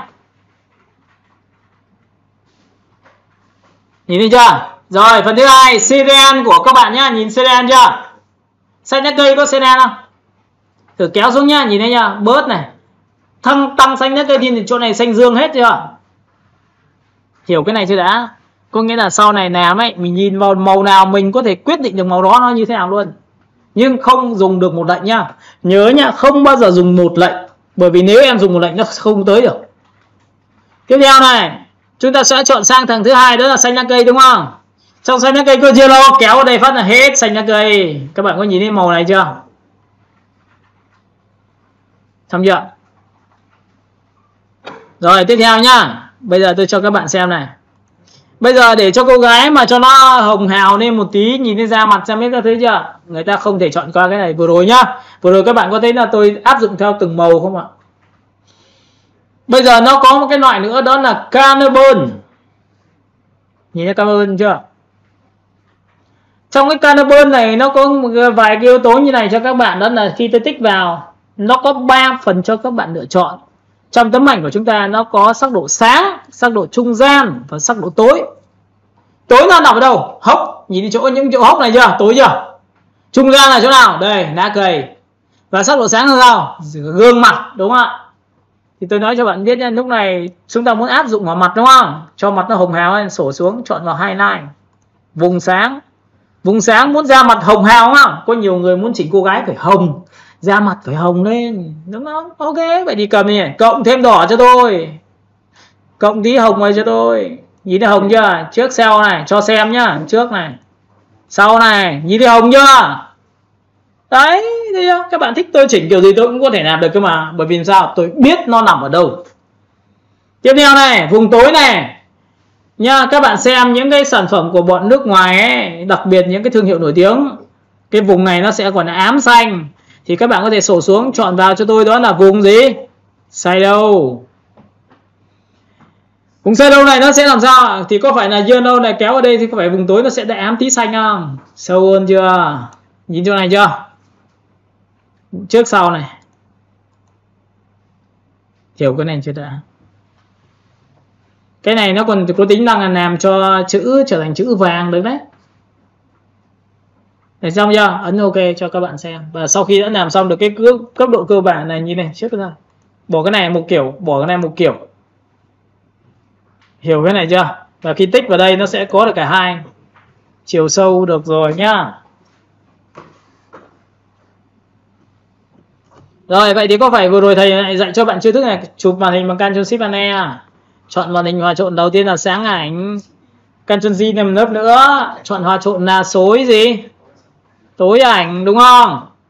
Đúng nhỉ không? Và bắt đầu mới chọn vào phin 50%, tiếp theo chọn vào phin 50%, được chưa? Thì lúc này nhìn này, trước sau này, trước này, đây ạ, trước này, sau này, có nhìn thấy khác nhau chưa? Đấy thì đấy là cái câu chuyện mà của chúng ta đang làm, mà chúng ta sẽ làm như thế nào để cho nó đẹp thôi, cho nó tốt hơn cho cái thiết kế của các bạn. Thì các bạn chỉ nhìn vào đây. Sau khi làm xong thầy đã dạy cho các bạn một chiêu thức, đó là gì? Còn nhớ cái biểu tượng này không? Gradient. Bài hôm trước có gradient làm tối xung quanh đấy, còn nhớ cái này không? Thì có phải cái này chúng ta chọn vào thuộc tính là gì? Màu xanh lá cây. OK, tôi tích vào đây, tôi chọn xanh lá cây, xanh biếc như này được không ạ? Rồi, tối dưới rồi. Tiếp theo, phần thứ hai là gì? Ấn OK. Và cái này chọn vào thuộc tính là gradient. Nhớ chưa? Tâm sáng nằm đây, đặt vào đây được chưa? Đảo ngược được không ạ? Cái này là đảo ngược còn gì nữa? Đúng chưa? Chọn vào đây. Độ to nhỏ nó tùy thuộc cái này đúng không? Cầm này to lên, cái này nhỏ xuống, nhỏ tầm này được không ạ? Để tập trung cái phần giữa. Và cuối cùng là sau khi làm xong thì các bạn có thể hòa trộn, đó là short line. Nhìn này, trước sau này. Có nghĩa là tăng cái độ tối khu vực túi ở các góc để nó nhấn mạnh phần giữa đấy ạ. Các bạn hiểu cái này của tôi chưa? Em tích vào đây, em nhớ là em phải chọn gradient, chọn vào reverse thì mới đảo ngược được, còn nếu không thì sẽ không đảo ngược được, đúng không? OK. Đấy thì ví dụ như cái màu của chúng ta, ít nhất thì chúng ta sẽ phải làm được cái Ctrl N và Ctrl M như vậy để chúng ta có thể thay đổi được màu sắc của tấm ảnh của chúng ta. Vậy thì qua cái bài Ctrl N này các bạn có nhìn thấy là chúng ta sẽ làm sao cân bằng được sáng tối. Phần thứ hai chỉnh màu, thay đổi màu background, đúng không? Và tất nhiên là tôi đã dạy cho bạn những cái chiêu thức mà để chúng ta có thể biến được cái màu này màu nọ, đúng không? Còn cái trường hợp mà bây giờ lại muốn biến cái này trở thành màu tươi thì sao? Lại biến thành màu xanh nó tươi sao? Lập ra vào đây mới. Hãy chọn một cái màu. Đoạn này chắc là anh biết thôi. B. B biết là tô lên này nhảy nhá. OK, chọn một cái B bình thường đi. Đây tô nhảy đúng không? Thì các bạn hãy chọn cho tôi color được không em? Tô vào xem có được không?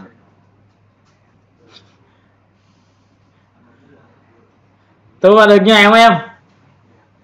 Trong khi tô vào như này xong lại phải chọn vào tông màu nó lại phải hơi vàng một tí để cho nó nhiều kiểu, nhiều chỗ khác nhau.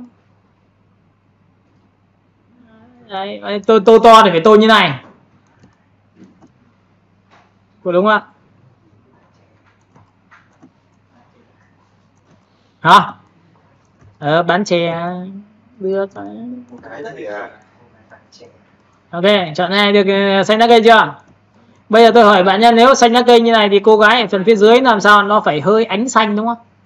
Các bạn có đồng ý tôi là phải hơi ánh xanh không ạ? OK, chúng ta sẽ chọn một cái thuộc tính như sau, đó là chọn từ đây, chọn vào biểu tượng color burn.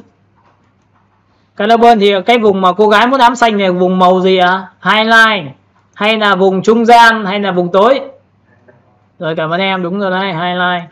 Mà muốn xanh lá cây thì có phải cầm cái này kéo sang xanh lá cây không? Ôi dễ quá, cầm cái kéo phát cô gái xanh lá cây luôn, nhìn chưa?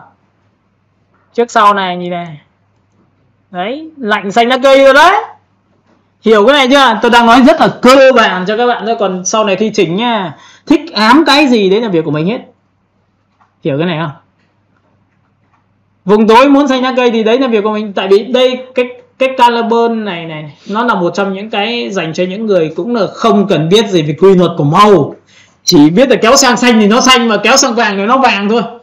Đấy các bạn nhìn nó rõ ràng nghe đó. Bạn bây giờ muốn thành tím hồng thì kéo dây có phải tím hồng không? Kéo dây xanh không? Nhưng vấn đề là em hãy chọn cái màu của chúng ta đang là màu theo cấp độ sáng hay cấp độ trung gian hay cấp độ tối, có đúng không? Và các bạn biết rằng là trong cái cấp độ sáng của chúng ta, nếu sáng của chúng ta là màu vàng thì có phải tối của chúng ta là màu gì ạ? Tối là màu gì ạ? Đây, xanh dương bên này đúng không? Em nhìn thấy đối nghịch chưa? Đúng không? Ok, vậy thì bây giờ chúng ta ấn F12 quay trở lại ban đầu. Đấy, F12 nhá. Nhìn thấy ảnh gốc gì không? Thì bình thường cái này ấy, nó có một cái tiêu chí rất hay nữa cho các bạn, đó là gì? Làm ảnh cổ điển nhá. Nhìn này, cách làm ảnh cổ điển có rất nhiều kiểu. Cái kiểu mà bây giờ được hay được này, đó là Channel Mixer, chọn cái này. Nhìn này chưa? Tất nhiên nó còn có cả là Color Lookup nữa. Nhìn thấy chưa? Chúng ta tích vào đây. Trong cái phần này các bạn để ý cho tôi đó là gì? Ở đây chúng ta có kênh màu red là cái kênh màu mà gần như là người ta ít khi tác động vào nó. Tôi nói luôn cho các bạn luôn. Mà chúng ta chỉ tác động hai loại màu thôi, đó là từ đây đến đây là ngon. Các bạn nhìn nhá. Tôi chọn là màu theo kiểu hơi theo kiểu vintage một tí nhá. Thích vào đây một cái. Green đúng không? Cầm cái này kéo xuống, các bạn có thấy hồng không? Tại vì xanh đất cây mà giảm thì có phải là hồng sẽ tăng không? Thì cái màu lá cây thì các bạn có thấy là nó sẽ làm sao? Cộng thêm màu hồng mà thì nó sẽ trở thành cái màu như thế này, màu ốc ốc nhỉ, hơi nâu nhỉ. Thì có phải là cái thêm một tí nữa là đá thêm gì xanh vào nữa thì ngay trước màu sẽ rất là đẹp. Nhìn này, cái này cầm kéo đây, kéo đây.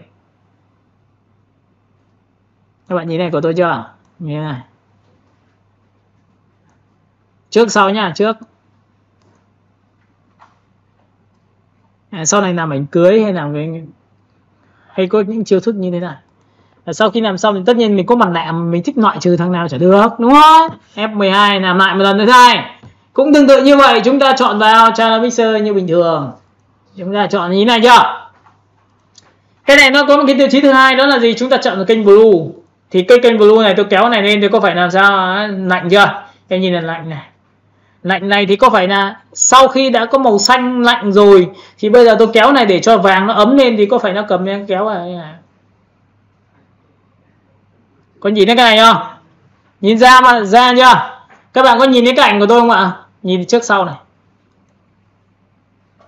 Đấy, sau này các bạn cứ đi lấy ảnh cưới về, bạn cứ thử chỉnh xem, trông đẹp, trông thấy luôn. Nhưng mà không bao giờ có một phát là kéo theo gần gạt.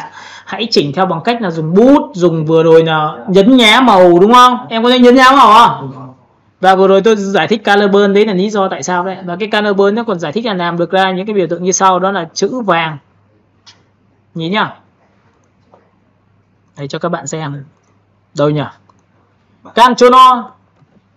Còn thay mây lên biết là chuyện bình thường, cái chuyện này dễ không mà. Download, chúng ta chọn vào mỹ phẩm, chúng ta chọn vào biểu tượng như này. Đây, chọn nền xanh cho nó hoành tráng, đẹp chưa? Ví dụ cái Canchono của chúng ta làm với cái này này, làm cho cái sản phẩm nó óng hơn này. Nhìn này. Có phải Canchono như này không? Pha trộn đầu tiên là làm gì? Sáng ảnh đúng không?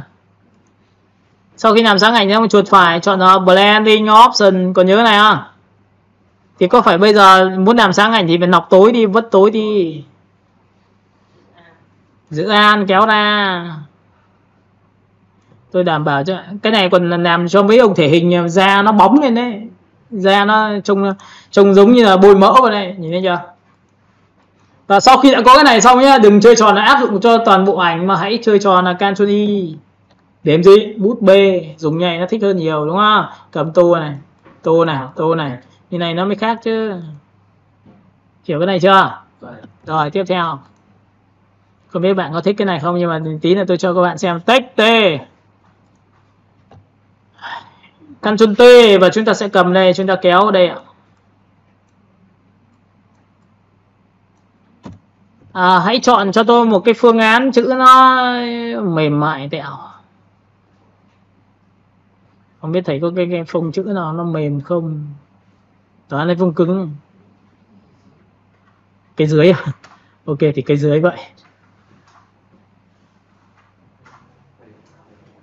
Thực ra tôi có nhưng mà bây giờ lười quá phải tìm.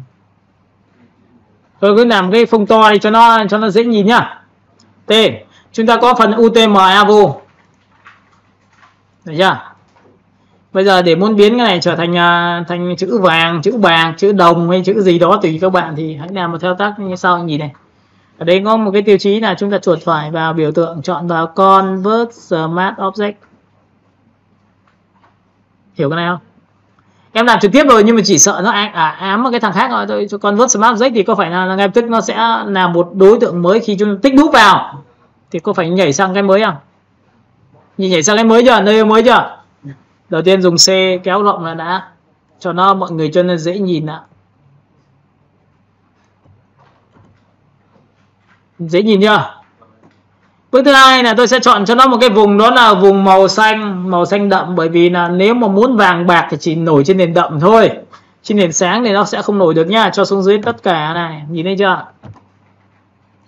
Cái thứ ba nữa là cái hình này muốn làm ra thành biểu tượng chữ vàng bạc thì phải chuột phải chọn vào phần blending option là tạo khối, có đúng không ạ? Đây là chiêu thức em làm vào chữ vàng bạc mà không nhất thiết phải dùng mock up, hay dùng mock up chữ. Thì đây cho các bạn xem là chúng ta sẽ chọn vào thuộc tính là style. Nhìn style chưa? Chúng ta phải loát một cái thứ như sau. Ví dụ chúng ta ấn vào đây, em có nhìn thấy cái chữ import không? Và lúc này tôi có một cái biểu tượng như này cho các bạn, đó là tôi tích vào biểu tượng là đồ họa, tôi chọn vào phần tên là khối và tôi tích vào đây. Và sau khi tích xong thì tôi sổ xuống thì ở đây nó có một cái phiên bản Chrome. Nhìn Chrome chưa? Tích vào đây phát chữ nổi Chrome luôn. Nhìn chưa? Ok, phóng to. Và nguyên tắc của chữ Chrome này có thể làm ra chữ bằng nước, có nghĩa là viết thành chữ nước đấy em, giống như chữ Navi đi mà nó tung tóe cái gì đó tôi có thể làm được. Váy tung tóe này thành chữ không khó, dễ. Có nghĩa là em mà đến công ty mà người ta nói bảo cái này làm được không? Làm được, dễ mà, làm cho xem. Chả thế mà nó cho nâng cao đúng rồi thì cái gì cũng làm được, mà cái gì cũng làm nhanh, đúng không? Em có thấy là ý tưởng nó phải liên quan đến một thứ đó là kỹ thuật có khá không ạ? Em có ý tưởng siêu phàm lắm, mỗi tổ kỹ thuật em như con rùa, đúng không em? Nhưng mà vừa rồi tôi có giải thích cho các bạn cái Carbon tại sao nó áp dụng đấy, đúng không? Đây Carbon tác dụng làm ra chữ vàng này. Nhìn này, trong phần này khi tích vào khối thì cái nào liên quan đến gì? Tích vào như này có nghĩa là để làm ra cái khối này thì nó bắt đầu từ những cái này. Có nhìn thấy cái này chưa? Có nhìn thấy cái này không? Có nhìn thấy cái này không? Đây, để muốn làm ra cái khối vừa rồi nó phải từng cái thứ. Thì các bạn có nhìn cái bóng này, không cần bóng thì bỏ cái bóng đi. Đấy, thấy chủ động chưa? Biết nó là Bivem chính là tạo khối đúng không? Thì cái khối này ở đây nó có giá trị như sau. Bạn muốn làm chữ theo cho nam giới thì có phải là khối đanh thép không? Thì ok, chọn vào kiểu như này. Và chúng ta chọn vào chi hát là còn kinh nữa, chi sót này, nhìn thấy và kéo hết cỡ này lên thì có phải là cái này nó cứng không? Hiểu cái này chưa ạ? Bạc thép, ok. Cái này có thể làm cho to iota được không ạ? Logo nó viết cái thứ đấy được mà, đúng không? Rồi, nhưng mà bỏ qua cái đấy đi. Chúng ta sẽ chọn vào thuộc tính là làm mềm thôi. Làm mềm thì gì thấy chưa? Chán chết. Giữ phím Am, reset lại nhá. Đấy, như này đúng không? Chọn lại khối này, style này, chọn vào Chrome này.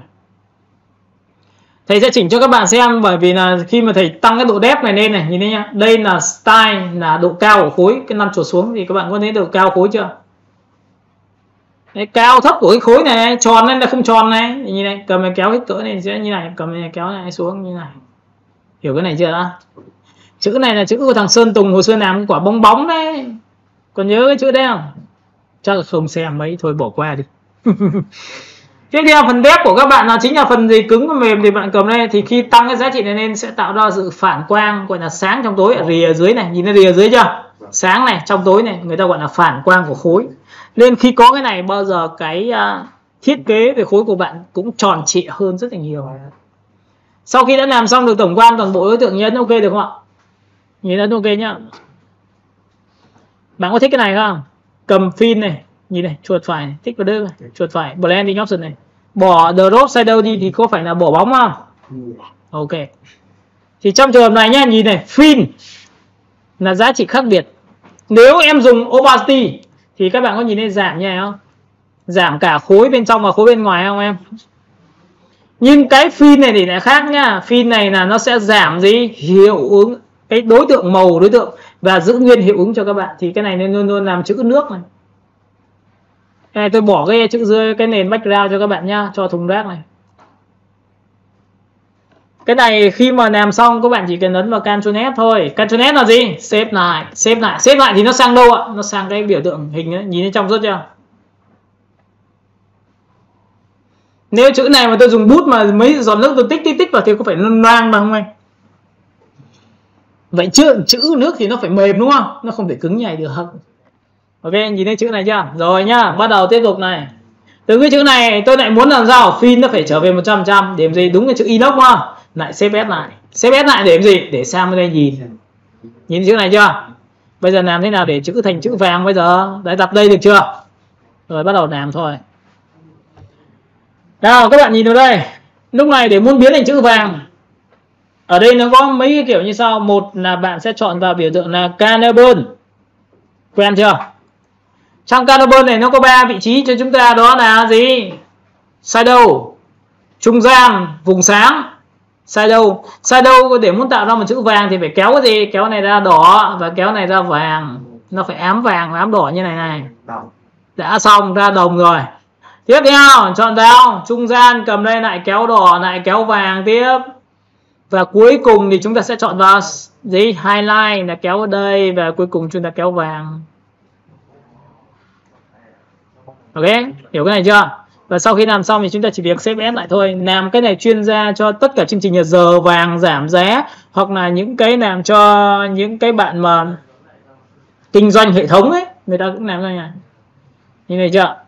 Nhưng để muốn giống nữa thì chúng ta phải có một cái phương pháp nữa cơ. Đó là gì? Nhìn nhá. Nhìn này. Cái này nó liên quan một cái thứ rất là hay. Đó là gì? Chúng ta sẽ chọn vào Ctrl M. Tại sao sinh ra Ctrl M này? Ctrl L này phải Ctrl M, bởi vì Ctrl M nó có cái kiểu này kéo đây. Cầm này kéo đây. Nhìn này chưa? Cầm này kéo đây này. Kiểu dạng như kéo hiệu ứng ấy. Nó phải kéo như kiểu như này. Đấy, kiểu nó tạo ra một cái hiệu ứng ở phía trên cho các bạn để các bạn dùng hòa trộn. Nhưng nhớ là phải nhân đôi nhá, thì nó mới ra là cái này nhá. Các bạn sẽ giảm phim cho tôi. Để nó tạo ra cái miếng bên trong. Sau khi làm xong thì bạn sẽ nhìn này sang bên này. Sẽ bé lại và chúng ta sẽ sang bên này. Sau khi đã làm xong cái biểu tượng này, chỉ việc làm sao ấn vào Ctrl O, bật cho tôi một cái chế độ, đó là gì? Thư viện ảnh. Cầm cho thầy một cái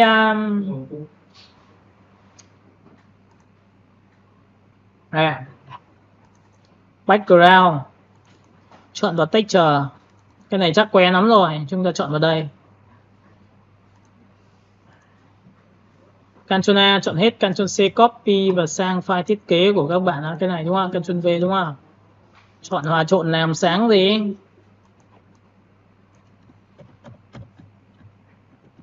Thu nhỏ lại được không ạ? Thì bình thường khi người ta làm sản phẩm ấy, người ta hay làm cái kiểu chiêu thức này.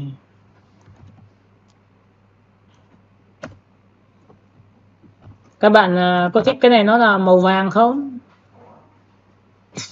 Tham chưa? Ok, lập ra một layer mới nhá. Nhìn này. Cái này em có thể lập ra một layer mới hoặc là ấn vào Ctrl Shift U trước. Nhìn thấy Ctrl Shift U chưa? Và sau khi Ctrl Shift U thì các bạn biết Gradient Map không? Biết. Chọn vào Gradient Map. Sau khi Gradient Map thì nhớ thì có phải nó áp dụng cho toàn bộ ảnh không? Thì ấn vào đây nó chỉ áp dụng cho mỗi cái biểu tượng chấm sáng ấy thôi. Có thấy vào chấm sáng này chưa? Thì cái chấm sáng đầu tiên của chúng ta đó là gì? Cái này phải là màu đen xì. Đúng không? Cái này phải là màu gì? Rồi, cảm ơn em. Bây giờ cái gì chẳng làm được. Đấy, em thích màu vàng chưa? Vàng bao nhiêu này tùy các em nhá, không phải tùy tôi đâu ạ. Để cho ok. Đây, em thích màu vàng nào đấy là việc của em nhá. Đấy, xong rồi. Việc đơn giản thì chúng ta chỉ việc cầm cái kéo vào đây, kéo đây. Và tất nhiên trong cái giá trị khi hòa trộn này thì bạn điều khiển làm sao kéo này được không ạ? Nhá, phim chưa? Ok.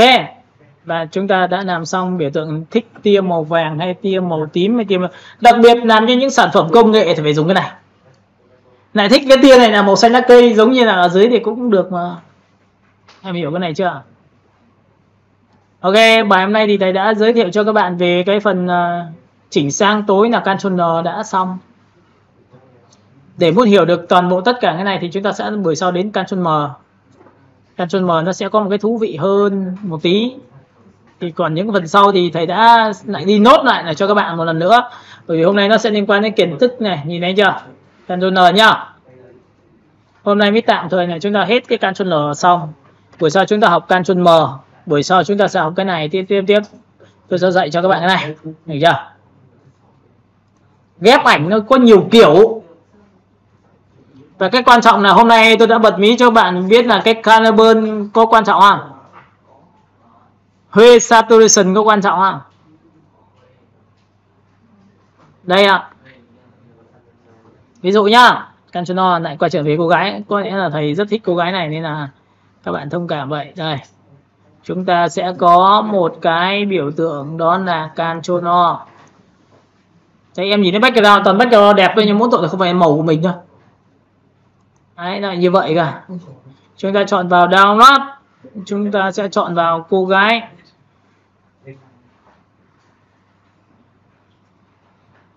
Rồi ok, chúng ta sẽ tìm một cô gái nào đấy đây. Ok, chọn đây. Cho cô gái này nên em có thấy là đi chụp ảnh trên sân khấu hay chụp ảnh thì máy xịn thì chụp cái gì chả đẹp đúng không? Về làm lại màu đẹp nữa thì ngon. Em biết cái trò kéo màu á, có nghĩa là khi mình tích vào đây, mình muốn kéo màu từ trên này xuống dưới đây một tí thì có phải mình sẽ chọn vào màu đúng là màu tóc. Đúng không? Sau đó làm gì? Bút bê đúng không? Sau đó chỉ màu vào đây được không ạ? Chỉ màu vào đây để làm gì? Hòa trộn color. Kiểu như này. Có nghĩa là người ta kéo màu ấy em. Thì muốn kéo màu một tí thì người ta phải dùng như này. Thì có phải là tự nhiên kéo từ màu tóc xuống đây được không? Chỗ này mà tí tím thì tôi có thể đẩy tí tím từ đây được bằng cách là chỉ vào vị trí, được chưa? Đây các bạn nhìn nhá. Chúng ta chọn vào biểu tượng là Hue Saturation. Cái này nó có tính năng là kéo màu thì sẽ thay đổi được cái màu gốc của nó khi trộn với các loại màu trên. Có nghĩa đây là các loại màu từ đỏ, vàng, xanh lá cây, lục nam vàng tím, đúng không? Thì cái màu gốc của màu xanh lá cây thì tôi cầm này, tôi kéo sang bên này thì các bạn có nhìn thấy nó thay đổi màu á. Đúng chưa? Nhưng mỗi tội mặt như chết trôi. Có đúng không? Rõ ràng chưa? Thì người ta có hai phong cách. Một em nhân bản lên và em dùng qua mặt nạ. Ví dụ cái màu background đẹp chưa? Đúng không? Ok, tôi cho bạn xem. Xong chưa? Thì tôi hỏi bạn nhá, bây giờ nếu tôi tích vào đây, tôi tích vào mặt nạ, tôi muốn là giữ nguyên được cái định dạng của cái này đúng không? Thì tôi dùng bút gì? Bút B. Bút B màu gì? Cảm ơn em. Thì bây giờ phải tô vậy như này có được không? Tôi tô như này được không em? Nhưng mà tô không khéo thì sẽ làm sao? Vậy thì phải chơi trò như này. Tô như này dần dần nó phai ra ngoài là vừa. Được chưa? Được chưa? Ví dụ như này đúng không? Được chưa? Ok, chọn đây tí. Và sau khi đã chỉnh xong cái này thì chúng ta có nên là chỉnh một phát cô gái này hơi thiên về xanh không? Nhìn này. Chỉnh về xanh thì có phải là chúng ta sẽ chọn vào cái Caliburn này không ạ? Thì có phải là cái màu da của cô gái này muốn thêm về xanh thì có phải đây là trung gian không? Cầm cái kéo này ám xanh. Hiểu cái cách của thầy chưa? Đấy, có nghĩa là mình muốn là cái da mặt ám xanh thì mình sẽ chơi cái trò này nha. Và cái này kéo ám xanh này, nhìn chưa? Và nhớ nhá, cái này chỉ áp dụng cho thằng gì? Dưới thôi. Thì có phải ở đây nó sẽ có một tiêu chí cho các bạn nhìn này trước sau này. Nhìn ra, còn ông này ở trên là Hue Saturation là áp dụng ở đây rồi nhá. Rồi tiếp theo này, xóa cái này đi. Cái Hue Saturation của các bạn nó sẽ có tính năng là tôi chọn được cái màu xanh lá cây. Ví dụ chỉ vào đây, nhìn chỉ xanh lá cây chưa? Tích vào đây.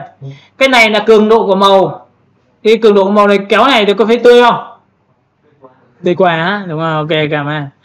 Cái này giá trị là khi kéo ở đây nó sẽ hết màu hay là còn màu. Thì các bạn nhìn này, khi tôi chọn vào màu xanh lá cây, nhìn nha, chỉ này, cái bàn tay này cực kỳ kinh khủng, chỉ vào đây, cầm cái này kéo một phát về đây có nghĩa là hết màu thì kéo này, nhìn này, da mặt vẫn có màu không? Ok, cộng thêm tí màu nữa. Các bạn có thấy là nền đen trắng của cô gái vẫn có màu không?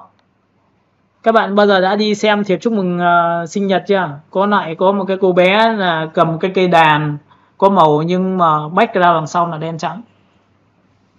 Người ta có thể làm theo cách này. Và phần thứ hai nữa là gì ạ? Ctrl Z lại. Lúc này tôi có bàn tay tôi chỉ vào màu xanh lá cây, tôi kéo cho bạn xem nhá, nhìn này. Ví dụ tôi kéo như này thì các bạn có thấy là tự nhiên cái xanh lá cây của chúng ta nó sẽ là được đến đây đúng không? Nhìn thấy quy định vùng chưa? Tôi sẽ cộng thêm vùng mà chọn xanh lá cây đây nữa, tôi chọn vào đây nữa, được chưa? Và tôi chọn vào đây nữa đúng không? Các bạn có thấy là tự nhiên nó có ảnh hưởng đến cô gái không? Không. Đó. Và đấy là lý do tại sao mà chúng ta chọn ảnh cưới mà có thể biến thành cái gì? Đồi chè trở thành đồi sim tím đấy. Có nhìn thấy cái câu chuyện của chúng ta đó là ở phần này. Đấy nhá, chúng ta sẽ chọn vào đây, tôi sẽ chọn ảnh cưới cho các bạn xem luôn. Ảnh cưới kéo xuống. Cái đấy nó áp dụng rất nhiều cái thứ hay. Cưới trên đồi chè. Đây, đồi chè đây, cưới trên đồi chè. Đúng không?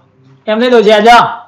Rồi, Ctrl gì? Huê Saturation. Bình thường kéo như này thì có phải nó dựa vào cái lớp ảnh gốc này kéo như này thì có phải nó sẽ ra sang cái màu chè, đồi chè. Nhưng mà người lại không được. Đúng không em? Vậy thì người ta mới sinh ra cái trò là gì? Chọn vào cái bàn tay chỉ vào cái đồi chè. Được chưa? Cầm này kéo đây này. Nhìn chưa? Cô gái không sao cả đúng không? Rồi tiếp theo cái nút cộng này, cộng thêm màu xanh vào đây nữa. Cộng thêm màu xanh vào đây nữa. Nhìn thấy chưa? Rồi nếu cộng như này thì dính vào cái mặt này. Ok, tôi sẽ cầm này kéo đây. Sẽ với solution của bạn đây. Ok, lúc này tôi đã chỉnh từ gì? Màu xanh sang rồi đấy. Nhìn này, trước sau của chúng ta đây ạ. Mọi người hiểu cái này chưa?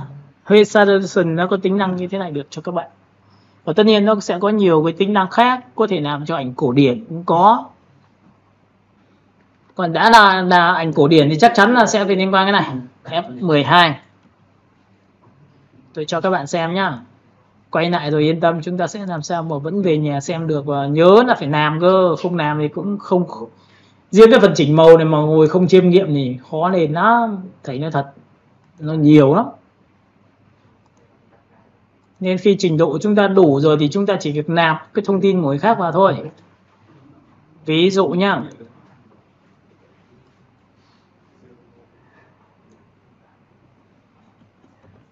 các bạn biết là khi mà chỉnh những cái ảnh cổ điển ngày xưa thì thường thường bao giờ người ta cũng sẽ có một cái biểu tượng là chỉnh cho cái tông màu nó sẽ bị bạc đi. Và để bạc đi thì người ta chọn về image, người ta chọn vào đây, người ta sẽ có cái tông màu đấy. Đây là cường độ của màu này. Cái này nếu chỉnh cho đồ ăn thì là sẽ phải tươi lên, nhưng mà chỉnh cho ảnh thường mà bị bạc đi thì người ta phải kéo nhảy. Em nhìn đi chưa? Nó bớt tươi, còn kéo này là tươi này. Kéo này bớt tươi đi, được chưa? Thứ hai, chúng ta sẽ có một cái lệnh nữa là chúng ta chọn vào biểu tượng đó là Huê cái gì nhỉ? Chúng ta chọn vào biểu tượng là đã dùng cái black and white chưa? Cái black and white này chính là giá trị về làm ảnh đen trắng. Nhìn đen trắng chưa? Sau khi đã có đen trắng xong thì bạn được quyền dùng phim để bạn giảm xuống để nó vẫn có tí màu. Có nhìn thấy ảnh này chưa? Rồi, xong. Tiếp theo, Ctrl O.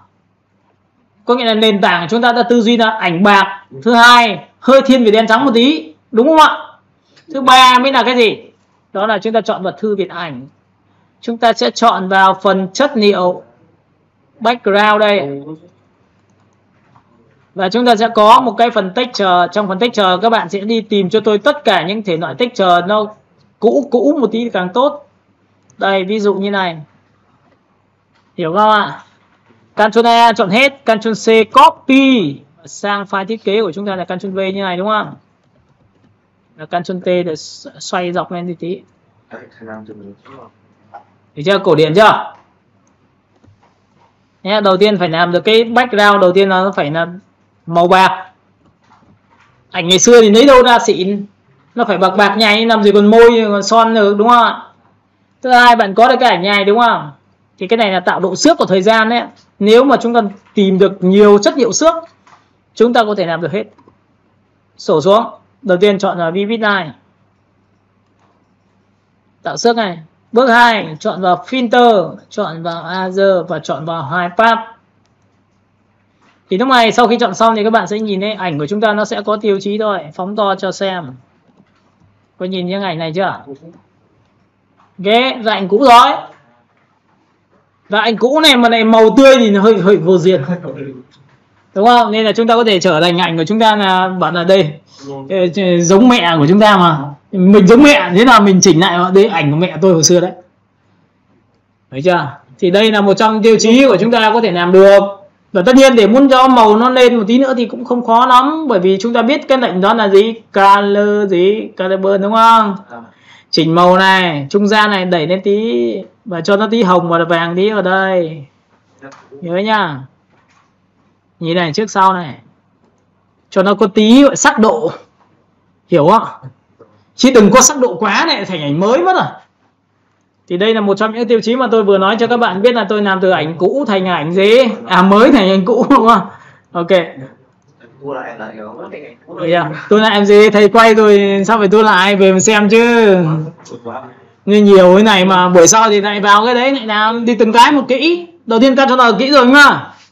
Buổi sau tôi mới dạy cái này. Sau đó dạy xuống cái này. Ok, hiểu cái này chưa? Còn đây là cho các bạn xem này, F12. Nhìn nét cây không? Ở đây người ta có phần black and white. Trong black and white thì có phải trở thành đen trắng không?